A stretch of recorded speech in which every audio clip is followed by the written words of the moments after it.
আপনি আমার শিক্ষক, আপনি আমার সাথে কি করছেন? একবার ভেবে দেখেছেন? শিরোনাম বাদ দিয়ে মূল গল্পটা শুরু করি।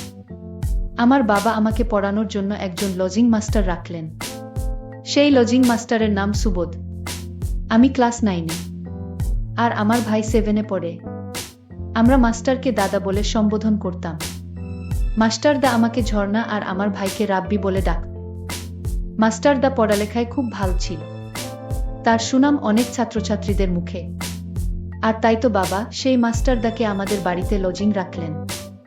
আমার মা মাস্টারদাকে বললেন, আপনি নিজের পরিবার মনে করে আমার ছেলে মেয়েদের পড়াবেন। আর তাই মাস্টারদা আমাদেরকে ভালোভাবে বুঝিয়ে বুঝিয়ে পড়াতেন। আমাদের প্রতিদিনের পড়া যতক্ষণ না শেষ হতো ততক্ষণ মাস্টারদার নিজে পড়া পড়তেন না। আমাদের ছুটি দিয়ে তারপর তিনি নিজে পাঠে মনোযোগ দিতেন। মাস্টারদার সহযোগিতায় আমি ভালোভাবে এসএসসি পাস করে কলেজে উঠলাম। আর আমার ভাই রাব্বি 10-এর নিচে থেকে প্রথম স্থান অধিকার করল। আমাদের রেজাল্ট এত ভালো হয়েছে যে আমাদের মা বাবা মাস্টারদের প্রতি এত বেশি আন্তরিকতা সৃষ্টি হয়েছিল যে মাস্টারদা আমাদের পরিবারের একজন খুব গুরুত্বপূর্ণ ব্যক্তিত্বে পরিণত হল। পরিবারের সব কাজকর্ম মাস্টারদার পরামর্শ ছাড়া হতো না। আমার বাবা বিমান বাহিনীতে চাকরি করতেন, তাই তেমন ছুটি পেতেন না। আর আমার ভাই ছিল ছোট। পরিবারের সকল সমস্যায় মাস্টারদা আমাদের একমাত্র নির্ভরশীল ব্যক্তি হয়ে ওঠে। আমার মা বাবা ও মাস্টারদাকে খুব বিশ্বাস করতেন। আমাদের ভবিষ্যৎ কিভাবে ভালো হবে সেই পরামর্শ ও মাস্টারদাই দিত। আমাদের পড়ার ঘরটা আমাদের মূল ঘর থেকে আলাদা ছিল। আমাদের মূল ঘর এবং পড়ার ঘরের মাঝখানে বাড়িতে প্রবেশ করার রাস্তা ছিল। পড়ার ঘরে 2খান রুম ছিল, আর তার সাথে বারান্দা। আমরা এক রুমে পড়তাম আর অন্য রুমে মাস্টারদা থাকত। আমি আর মাস্টারদা মুখোমুখি বসতাম, আর আমার ভাই আমার ডান পাশে এবং মাস্টার বাম পাশে বসে পড়ত। কলেজের পড়া একটু কঠিন হওয়ায় একদিন আমার পড়া কিছুতেই মুখস্থ হচ্ছিল না। মাস্টারদা আমাকে বকাবকি করছিলেন আর বলছিলেন সারা রাত বসে থাকবে যতক্ষণ না পড়া শেষ হয়। আমার ভাইয়ের পড়া যখন শেষ, কিন্তু আমার জন্য তাকে বসিয়ে রেখেছে, তখন আমার বাবা বাড়িতে ছিল। মাস্টারদার বকাবকি দেখে আমার ভাইকে বল, রাব্বি তুমি চলে এসো, তোমার দিদির লেখাপড়া এখনো শেষ হয়নি, তাই তোমার দিদি পড়ুক। বাবার কথা শুনে ভাইরা মাস্টারদাকে বলল, তাহলে আমি আজকে যাই মাস্টারদা। মাস্টারদা তাকে ছুটি দিল। আমাকে আরো 3 ঘন্টা ধরে রেখে সম্পূর্ণ পড়া আদায় করে ছুটি দিল। আসলে মাস্টারদার অন্য উদ্দেশ্য আছে মনে হয়। যদি অন্য উদ্দেশ্য না থাকতো তাহলে মাস্টারদা আমায় এত ভালো করে পড়ায় কেন? আর পড়া শেষ হয়ে গেলেও আমায় বসিয়ে রাখে। পড়া সঠিকভাবে আদায় করলেও মাস্টারদা বলতে হয় নাই, আরো ভালো করে এখানে বসে পড়া শিখে তারপর ছুটি হবে তোমার। মাস্টারদার কথা মা বাবা অনেক বিশ্বাস করত। মাস্টারদা যা বলবে তাই হবে। মাস্টারদার কথা ছাড়া আমার মা বাবা কিছু করতেন না, এতটাই বিশ্বাস করতে। আর সেই বিশ্বাসের উপর আঘাত করল মাস্টারদা। যাই হোক, সকালে বাবা আর মাস্টার একসাথে ব্রেকফাস্ট করার সময় বাবা মাস্টারদাকে বললেন, সুবোধ দেখো, তুমি আমার ছেলের মতো, তুমি আমার ছেলের মতো কোনো প্রকার লজ্জা শরম করবে না। মেয়ের পড়া শেষ হয়নি বলে রাব্বিকেও ধরে রাখবে না, তাহলে রাব্বির তাড়াতাড়ি শেখার আগ্রহটা নষ্ট হয়ে যাবে। ঝর্ণার পড়া ভারী, সেটা আমি বুঝি। যতক্ষণ সময় লাগে লাগুক, ওর পড়াশোনা শেষ না হওয়া পর্যন্ত ছুটি দেবে না। প্রয়োজনে সারা রাত লাগুক, তুমি তাই করবে, তোমার সংকোচ করার দরকার নেই। মাস্টারদা বল, হ্যাঁ কাকা বলে মিটিমিটি হাসছিল। বাবার ছুটি শেষে কাজে চলে গেলেন। একদিন আমি ইংরেজি বড় একটা রচনা পড়ছিলাম। একটি রচনা কিছুতেই মুখস্থ হচ্ছিল না। রাত 11টা নাগাদ আমার ভাইকে ছুটি দিয়ে দিলেন। আমি পড়তে লাগলাম। হঠাৎ মাস্টারদার একটি পা আমার পায়ে লেগে গেল। আমি ভাবলাম গুরুজনের পায়ে পা লাগিয়ে দিয়েছি, তাই তাড়াতাড়ি সরিয়ে নিলাম এবং প্রণাম করে নিলাম। মাস্টারদা উৎসাহ দিয়ে আমার মাথায় হাত দিয়ে দোয়া করলেন আর বললেন, লক্ষ্মী মেয়ের মতো কাজ করেছ। তবে একটা কথা মনে রাখবে, যার সাথে ভুলভাবে খারাপ আচরণ করবে তার কাছে সাথে সাথে ক্ষমা চেয়ে নিবে, তাহলে দেখবে তুমি একদিন অনেক বড় হবে, তোমায় কেউ পিছনে ফেলতে পারবে না। আমি বললাম, হ্যাঁ দাদা ঠিক আছে।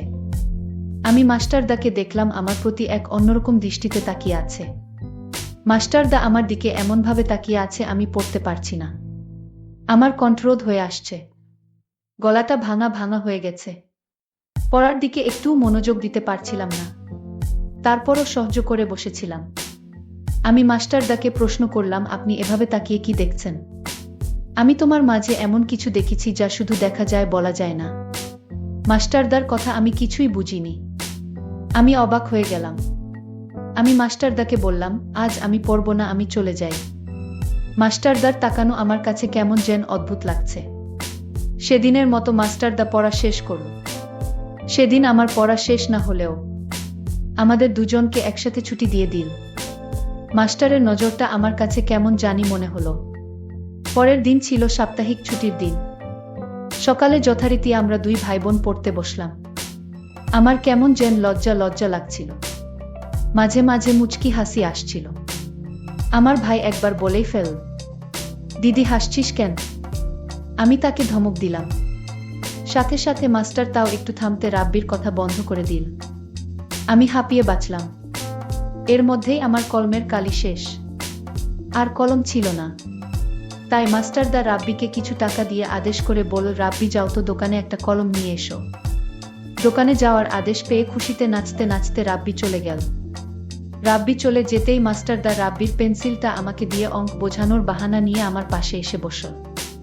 আমি অঙ্ক করছিলাম, কিন্তু আমার মন ছিল মাস্টারদার উপর। রাব্বি চলে যাওয়ার পর মাস্টারদা আমার সাথে এক অদ্ভুত আচরণ করার চেষ্টা করল। আমি বললাম, মাস্টারদা আপনি আমার শিক্ষক, বাবার সমতুল্য। আপনি এমন করবেন না। এমন সময় রাব্বি ঘরে এসে হাজির। সেদিন থেকে আমি যেন আরো বেশি মাস্টারদাকে নিয়ে নানান চিন্তায় পড়ে গেলাম। আসলে মাস্টারদার ইদানিং কি হলো আমি কিছুই বুঝতে পারছি না। মাস্টারদা তা এরকম ছিল না। একদিন দুপুরে সবাই দিবা নিদ্রায় মগ্ন। আমিও ঘুমাতে যেতে অনেকক্ষণ ধরে চেষ্টা করে ব্যর্থ হলাম। মাস্টারদার কথা মনে পড়ল। আমি ভাবলাম গিয়ে দেখি মাস্টারদা কি করে। উকি দিয়ে দেখলাম কি করছে। দেখি মাস্টারদা ঘুমায়নি, বরং আমাকে দেখা মাত্রই চমকে উঠল। আমি চারিদিকে তাকিয়ে দেখলাম। মায়ের ঘরে গিয়ে দেখলাম গভীর ঘুমে ঘুমিয়ে আছে। তারপর চুপি চুপি মাস্টারদার রুমে গেলাম। আমি মাস্টারদার রুমে গিয়ে মাস্টারদাকে ডাক দিয়ে তুললাম। ডাক দিতেই মাস্টারদা ঘুম থেকে উঠে পড়ল। আসলে মাস্টারদাও ঘুমায়নি, মাস্টারদা জেগেই ছিল। আমি মাস্টারদাকে বললাম, আপনি এত রাত হলো ঘুমান না কেন? মাস্টারদা বলল, আমার ঘুম আসছিল না। মাস্টারদা তখন আমায় বলল, তুমি এত রাতে আমার রুমে কেন? মাস্টারদা, আমি আপনার রুমে এসেছি একটা প্রয়োজনে। মাস্টারদা বলল, কি প্রয়োজন? সে তখন আমায় বলল, আপনি ওই দিন আমার দিকে তাকিয়ে কি দেখছিলেন? আপনি বলছিলেন সেটা শুধু দেখা যায় বলা যায় না। মাস্টারদা আমার কথা শুনে অবাক হয়ে বলল, সেটা তোমাকে এখনই বলতে হবে। যাও তুমি এখন তোমার রুমে গিয়ে ঘুমাও, তোমার মা দেখলে বকা দিবে। আমি তখন মাস্টারদাকে বললাম, আপনি এখন আমাকে একটা অঙ্ক বুঝিয়ে দিবেন। রাত প্রায় 2টা বাজে, এই মুহূর্তে লেখাপড়া মাথায় কাজ করবে না। কাল সকালে আমি বুঝিয়ে দিব। আমি মাস্টারদাকে বললাম, যদি অঙ্ক না বুঝান তাহলে আপনি আমার দিকে তাকিয়ে কি দেখলেন সেটা বলেন। আপনি তো বললেন সেটা দেখা যায় বলা যায় না। আমি এটার উত্তর না শুনে আমি কিছুতেই আপনার রুম থেকে বের হব না। আমি মেয়েটার এমন দেখে আমি আশ্চর্য হয়ে গেলাম। আচ্ছা, তুমি তো কোনদিন এমন করো না, আজ কি তোমায় ভূতে ধরেছে নাকি? আমি মাস্টারদাকে বললাম, মাস্টারদা আপনি যেদিন আমার দিকে তাকিয়ে কি দেখেছিলেন আর বললেন এটা দেখা যায় বলা যায় না, আমি যেদিন এই কথাটা আপনার মুখে শুনলাম সেদিন থেকে আমি ঠিকমতো ঘুমাতে পারছি না। আমার বারবার জানতে ইচ্ছা হয় কি এমন জিনিস আমার মাঝে আছে, দেখা যায় কিন্তু বলা যায় না। আজ রাত কিছুতেই ঘুম আসছিল না। এই কথা ভাবতে ভাবতে আর তাই আমার ঘুম আসছিল না। আমি আমার ছাত্রীকে বললাম, শোন, আজ না কাল আমি সত্যি বলবো। এখন রাত অনেক হয়েছে, প্রায় ফজরের আয়ান পড়বে। তুমি যাও গিয়ে ঘুমাও। ঝর্ণা তার রুমে গিয়ে ঘুমিয়ে গেল। পরদিন আমার বাবা আসলেন, এসে মাস্টারদাকে ডাক দিলেন আর বললেন, কেমন পড়াচ্ছেন আমার ছেলে মেয়েদেরকে? এবার কি তারা ভালো রেজাল্ট করতে পারবে? মাস্টার বলল, হুম কাকা, আপনি কোনো চিন্তা কইরেন না, ওরা এবার ভালো রেজাল্ট করবে, আপনি নিশ্চিত থাকুন। মাস্টারদার কথা শুনে বাবা কিছুটা আস্থা পেলেন। বাবা বাড়িতে 2 দিন ছুটি কাটিয়ে চলে গেলেন। পরের দিন আমরা মাস্টারদার কাছে পড়তে বসলাম। মাস্টারদা বললেন, আজ পড়া শেষ না করে কারো ছুটি হবে না। আমি আজ পড়া শিখে আসিনি। মাস্টারদা আমার ছোট ভাইয়ের পড়া আদায় করে নিয়ে বললেন, তুমি চলে যাও, তোমার ছুটি। রাব্বি তখন ছুটি পেয়ে চলে গেল। ঝর্ণা বলল, আমি তো স্যার আজ পড়া শিখিনি। আমি বললাম, কেন শিখনি? তোমার বাবাকে আমি কথা দিয়েছি তুমি এবং তোমার ভাই পরীক্ষায় ভালো রেজাল্ট করবে। আমার ছাত্রী ঝর্ণা বলল, মাস্টারদা আপনি আমার পড়ালেখার মনোযোগ নষ্ট করেছেন। আপনার জন্যই আমি পড়া শিখে আসতে পারিনি। আমি ঝর্ণার কথা শুনে বললাম, কেন, আমি আবার কি করেছি? ঝর্ণা আমার কথার উত্তর দিয়ে বলল, মাস্টার সেই কথার উত্তরটা পেলাম না। মাস্টারদা বলল, ও তাই, সেটার জন্য তুমি পড়া মুখস্থ করতে পারোনি। ঠিক আছে, আজ রাতে তুমি আমার রুমে এসো, আমি বলবো, তোমার উত্তর পেয়ে যাবে। মাস্টারদাকে আমি বললাম, আপনি এখন বলেন, আমি রাতে আসতে পারবো না। মাস্টারদা বলল, এই কথা আমি এখন বলতে পারবো না, আজ রাতে বলবো। যাও, এখন তোমার ছুটি। মাস্টার এমন কথা শুনে আমার অনেক রাগ হলো। কি এমন কথা দিনে বলা যাবে না, রাতে বলতে হবে? আসলে আমি মাস্টারদার লক্ষণ কিছুই বুঝতে পারছি না। আমি ভাবলাম আজ রাতে আমি তার কাছ থেকে কথাটা জানব। তারপর রাত হলো। আমি চুপি চুপি মায়ের রুমে গেলাম, মা ঘুমাচ্ছে। তারপর মাস্টারদার রুমে গেলাম। মাস্টারদার রুমে গিয়ে দেখলাম মাস্টারদা রুমে নেই। এটা রাতে মাস্টারদা কই গেল? আমি মাস্টারদার রুমটা ভালো করে খুঁজে দেখলাম মাস্টারদা রুমে নেই। কোথায় গেল এত রাতে? তারপর আমি মাস্টারদার রুম থেকে বের হয়ে গেলাম, বাথরুমের দিকে গেলাম, সেখানেও খুঁজে পেলাম না। আমি মাস্টারদাকে ডাক দিলাম, সুবোধ দাদা, আপনি কোথায় গেলেন? আমি খুঁজে না পেয়ে মায়ের রুমে গেলাম। মাকে ডাক দিয়ে বললাম, মা, মাস্টারদা কোথায় গেল? মা বলল, কি বলিস, মাস্টারদা তো কোথাও যাওয়ার কথা না, বাহিরে গেট লক করা। হঠাৎ মনে পড়ল ছোট ভাই রাব্বির রুমটা চেক করার বাকি। তারপর রাব্বির রুমে গেলাম। তারপর রাব্বির রুমে গিয়ে দেখলাম মাস্টারদা রাব্বির ঘরে লাশ হয়ে পড়ে আছেন। আমি তা দেখে চমকে উঠলাম। আমি মাকে বললাম, কি হলো এটা? আমি তো কিছুই বুঝলাম না। মাস্টারদার শরীরে কোনো আঘাত নেই, তাহলে মরল কি করে?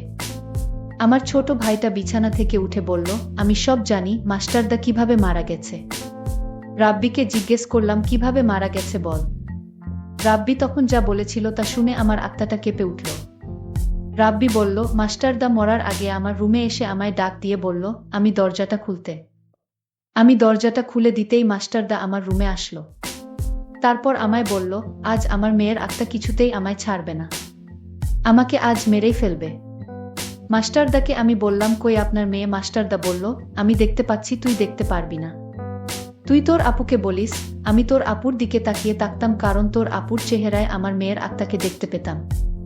আমার মেয়ে আমায় ইশারায় বলতো, এটা কাউকে বলা যাবে না, তুমি আমায় দেখতে পারবে কিন্তু কাউকে বলা যাবে না। আমি যখন ঝর্ণার দিকে তাকিয়ে থাকতাম, তখন ঝর্ণার চেহারায় আমার মেয়ের আত্মার ছবি দেখতে পেতাম। আর আমি যখন সিদ্ধান্ত নিলাম আজ ঝর্ণাকে বলে দিব আমি তার দিকে তাকিয়ে কি দেখতাম, কিন্তু আমার মেয়ে বারণ ছিল এই কথাটা না বলার জন্য। আমি আমার মেয়ের আত্মাকে বলেছিলাম, আমি ঝর্ণাকে মিথ্যা কিছু বলতে পারবো না। এই কথার জন্য আমার মেয়ের আত্মা আজ আমাকে মারতে আসলো, আজ আমার জানটাও কেড়ে নিবে। আমি রাব্বিকে বললাম, এটা তুই কি করে জানলি? রাব্বি বলল, মাস্টারদা রাতে ভয় পেয়ে আমার রুমে চলে আসছিল, আর আমার হাতে একটা চিঠি দিয়ে বলল, এটা তোর আপুকে পড়ে শোনিস। আর আমি চিঠিতে পড়ে তা জানতে পারলাম, মৃত্যুর আগে আমার সাথে সব বলে গেছেন আপু। আমি এখন বুঝতে পারলাম মাস্টারদা কেন আমার দিকে তাকিয়ে থাকতো। আজকের গল্পটি এখানেই শেষ করলাম। ভালো লাগলে চ্যানেলটি সাবস্ক্রাইব করে পাশে থাকবেন। ধন্যবাদ।